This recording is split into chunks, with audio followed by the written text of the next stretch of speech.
15 मई सन 2026 India की chief justice Suryakant एक court hearing में कुछ बोलते हैं इंडिया की अनएम्प्लॉयड यूथ के बारे में। Have you seen their youngsters like cockroaches? वो कहते हैं कि ये लोग बेरोजगार हैं और सोसाइटी में कॉकरोचेस की तरह हैं।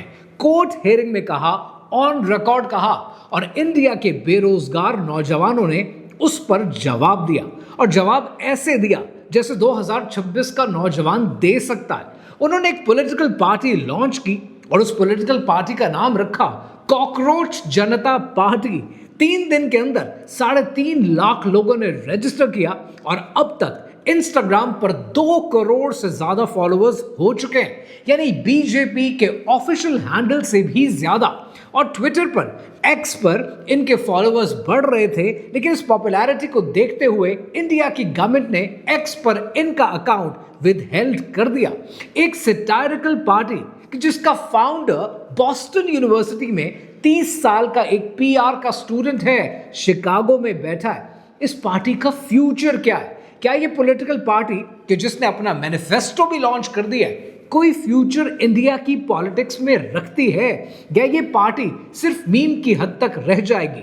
आपको बहुत से बॉलीवुड के नाम सुनने को मिल रहे हैं, आपको पॉलिटिशियंस के नाम सुनने को मिल रहे हैं जिन्होंने इस पार्टी को ज्वाइन कर लिया। लेकिन अगर इतनी बड़ी तब्दीली इंडिया में आती है तो उसका पाकिस्तान की डेमोक्रेसी पर क्या इम्पैक्ट पड़ेगा? और मेरे उस्ताद डॉक्टर इसरार अहमद डेमोक्रेसी के बारे में क्या कहते थे, आज इस सब पर से पर्दा उठाते हैं। कहानी क्या है, आइए समझते हैं।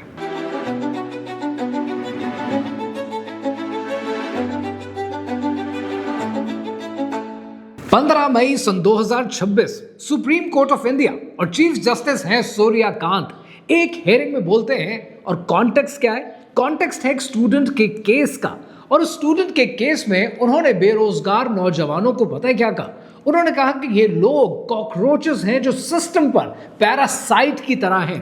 चीफ जस्टिस ऑफ इंडिया ने बाद में क्लैरिफिकेशन भी दी, माफी भी मांगी। उन्होंने कहा कि मेरा मतलब जजमेंट पास करने का नहीं था, बल्कि मैं एक ऑब्जर्वेशन दे रहा था, लेकिन तीर कमान से निकल चुका था। जब इंडिया के चीफ जस्टिस का बयान आता है एक ऐसी जनरेशन के लिए जो ऑलरेडी फ्रस्ट्रेटेड है, तो डैमेज तो हो चुका है। अब डैमेज कंट्रोल करने की कोशिश की जाती है सीजीआई के बयान से, और एक 30 साल का नौजवान जो कि बॉस्टन यूनिवर्सिटी में पीआर का स्टूडेंट है और उसका नाम है अभिजीत दिपके, वो अगले दिन 16 मई को एक वेबसाइट लाइव करता है और टैगलाइन है voice of the lazy and unemployed. एक गूगल फॉर्म बनाता है मेंबरशिप का, एक इंस्टाग्राम का अकाउंट, एक एक्स हैंडल, और 48 घंटे के अंदर 40,000 मेंबर्स हो जाते हैं।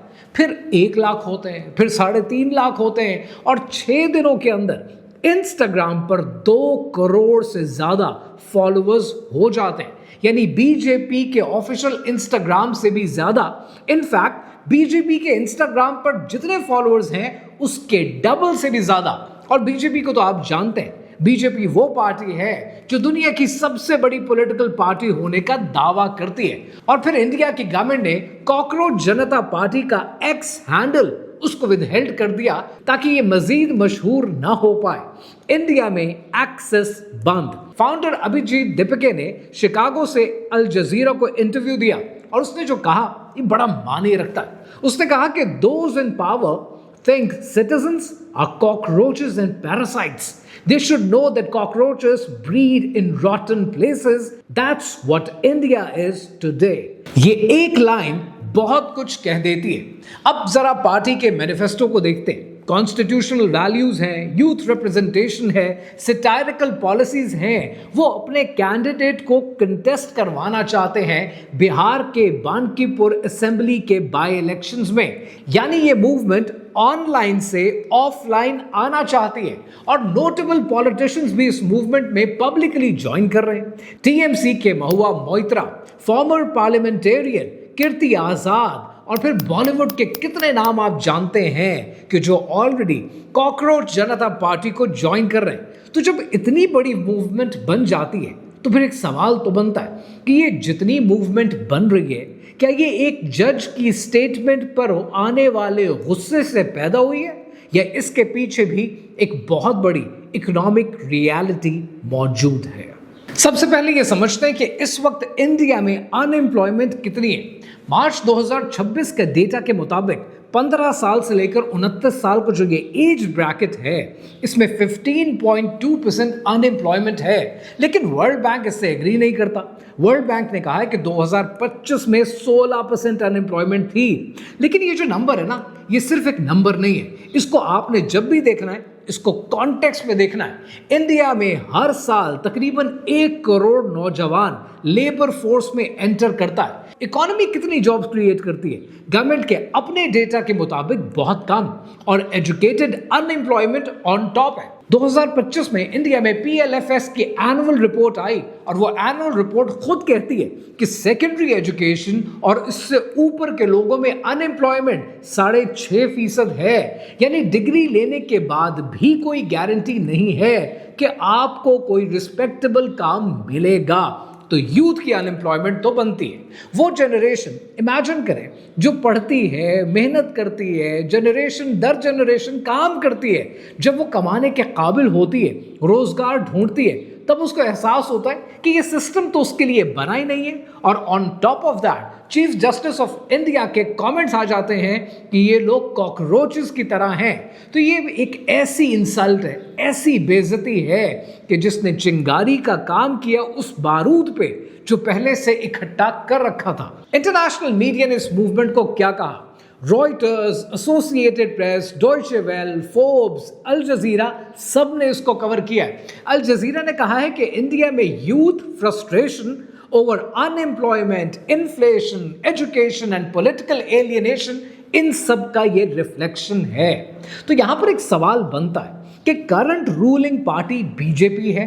बीजेपी की अपनी परफॉर्मेंस कैसी है इंडिया में, जिसके ऊपर यूथ की इतनी फ्रस्ट्रेशन पैदा हो रही है? सबसे पहले ये समझते हैं कि इंडिया की रूलिंग पार्टी बीजेपी इस वक्त खड़ी कहां है। बीजेपी 2014 से हुकूमत में है, विच मीन्स तकरीबन 12 साल, और 12 साल बहुत बड़ा पीरियड होता है। और एंटाई बीजेपी सेंटिमेंट जो 2014 में एक माइनॉरिटी था, अब वो मेन स्ट्रीम फ्रस्ट्रेशन बन चुका है। अब उसकी 3 वजूहात हैं, तीनों की तीनों डॉक्यूमेंटेड हैं और स्पेसिफिक है। पहली बड़ी वजह है इकोनॉमिक एक्सपेक्टेशन और रियलिटी का गैप। 2014 में बीजेपी ने अच्छे दिन का प्रॉमिस किया, 2 करोड़ जॉब्स पर ईयर का वादा किया गया इंडिया की आवाम से, पर वो टारगेट कंसिस्टेंटली मिस होता रहा है। जीडीपी की ग्रोथ अच्छी रही, लेकिन जॉब क्रिएशन वो जीडीपी की ग्रोथ के साथ प्रोपोर्शनेट रही ही नहीं।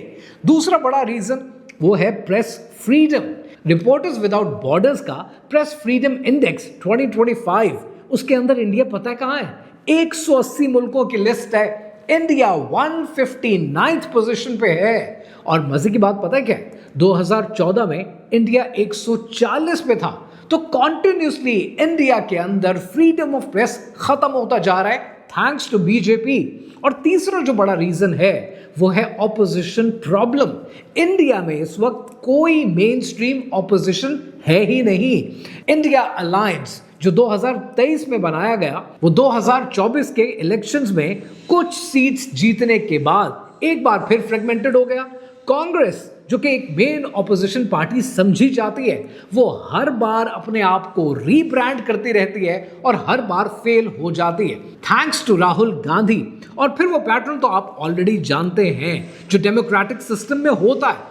जब एक स्ट्रॉन्ग ऑपोजिशन एब्सेंट होती है तो क्या होता है? एक वैक्यूम क्रिएट होता है, और इस वैक्यूम को भरना जरूरी होता है। या तो वो वैक्यूम किसी मीम पार्टी से भरा जाएगा, या किसी फ्रेंच मूवमेंट से भरा जाएगा, या फिर सोशल मीडिया रेवोल्यूशन से भरा जाएगा। इंडिया की ऑपोजिशन आज इतनी कमजोर है कि बॉस्टन यूनिवर्सिटी में बैठा हुआ एक पीआर का स्टूडेंट एक सैटायरिकल पार्टी से बीजेपी के इंस्टाग्राम फॉलोअर्स को एक दिन में खत्म कर देता है, उसको क्रॉस करके आगे निकल जाता है। और ये हंसने वाली बात नहीं है, ये एक अलार्मिंग डेमोक्रेटिक इंडिकेटर है। लेकिन फिर एक सवाल यहां और खड़ा होता है, क्या इंडिया की तारीख में पहले भी ऐसा कुछ हो चुका है? और अगर हो चुका है तो उसका नतीजा क्या निकला था?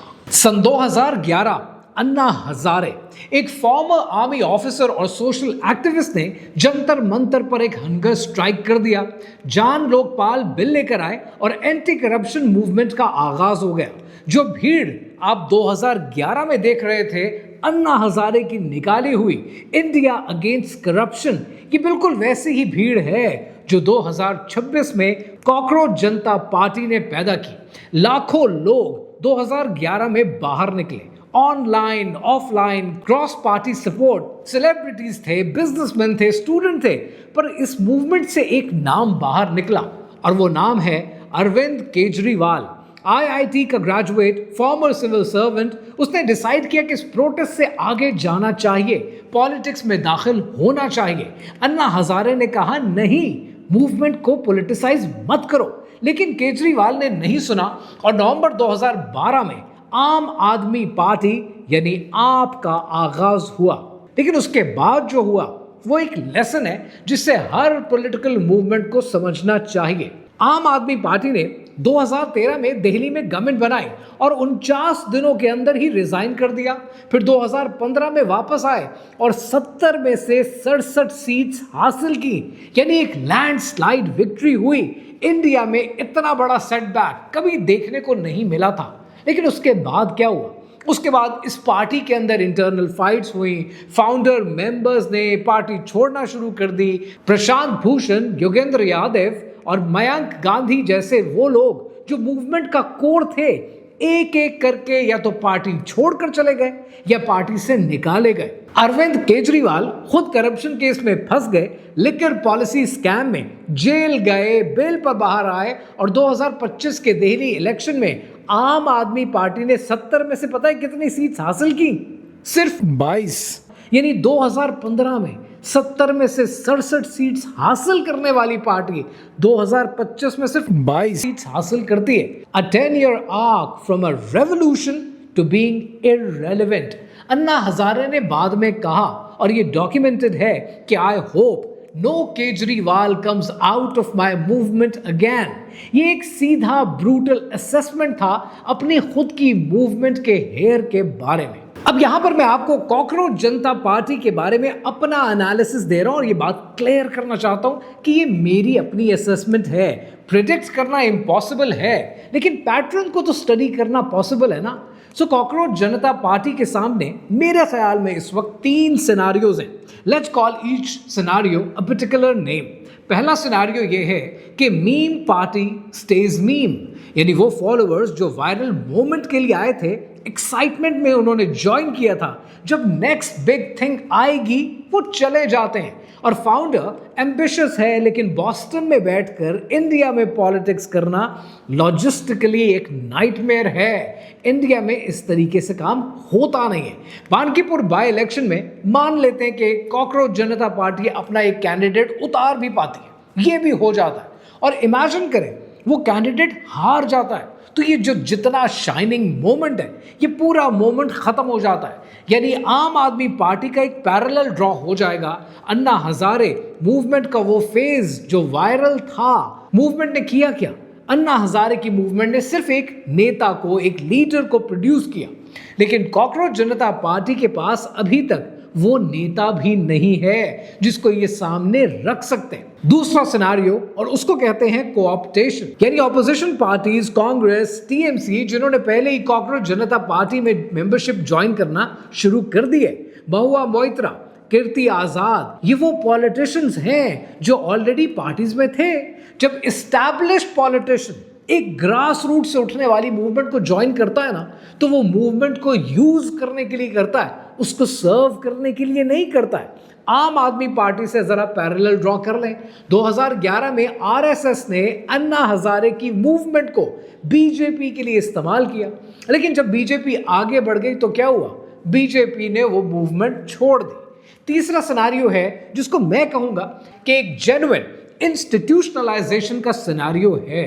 जरा इमेजिन करें कि कॉकरोच जनता पार्टी एक रियल स्ट्रक्चर बनाती है, लोकल लीडरशिप डेवलप करती है, फंडिंग को ट्रांसपेरेंट रखती है, इश्यूज को स्पेसिफिक करती है, बजाय इसके कि वी आर अनएम्प्लॉयड, इससे आगे बढ़ती है और कहती है कि here is our policy on job creation, ऐसा कुछ करती है और फाउंडर पर्सनल एम्बिशन को छोड़कर मिशन के पीछे लग जाते हैं। ये पॉसिबल तो है, लेकिन हिस्टोरिकली कभी ऐसा हुआ है?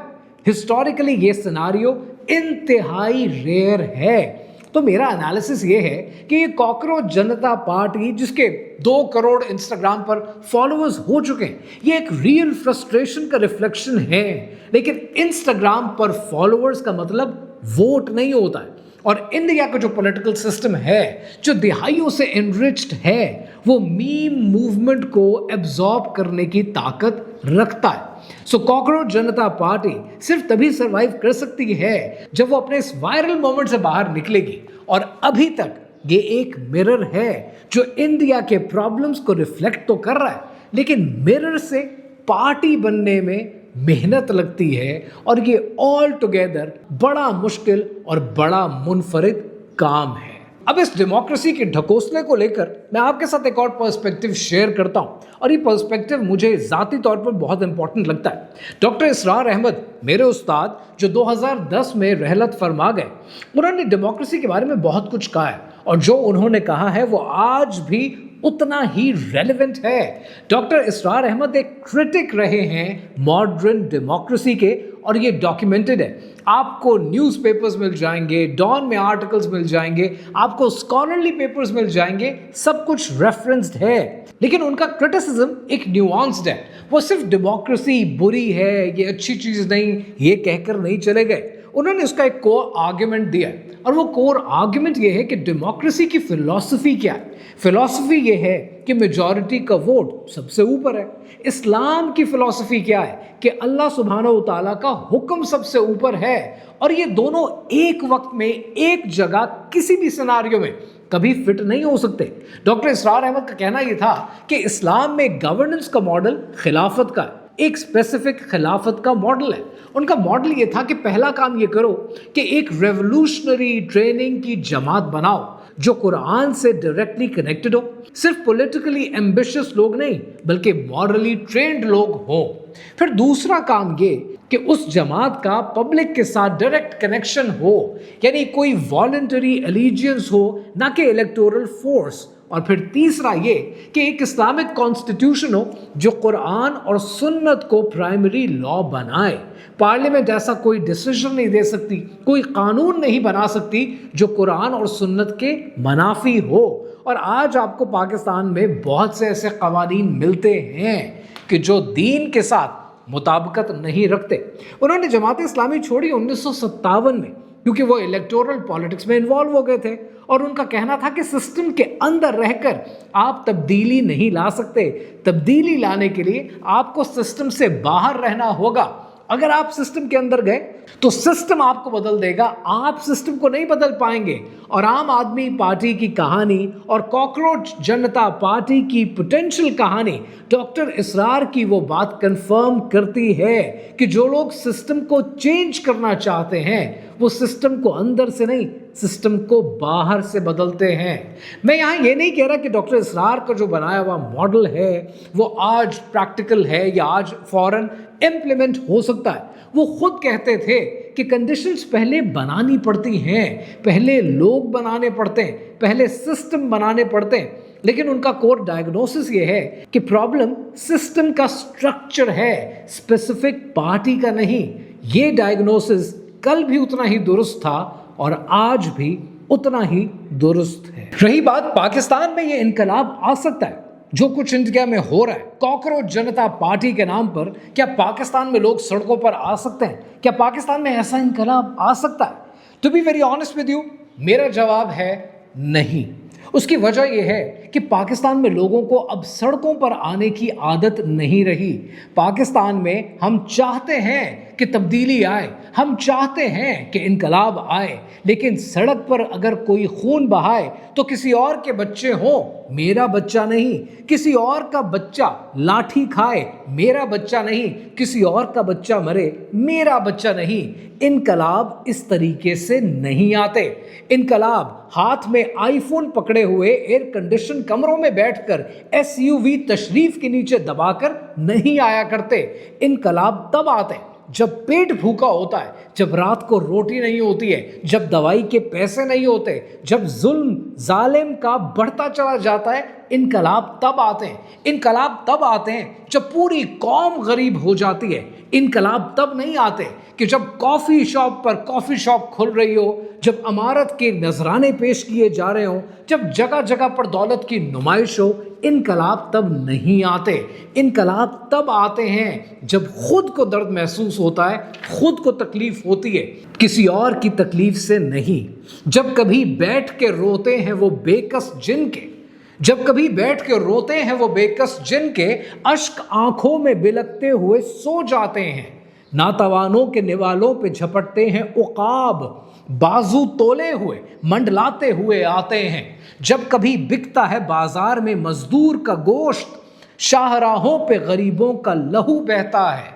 आग सी सीने में रह रह के उबलती है, न पूछ अपने दिल पर मुझे काबू ही नहीं रहता है।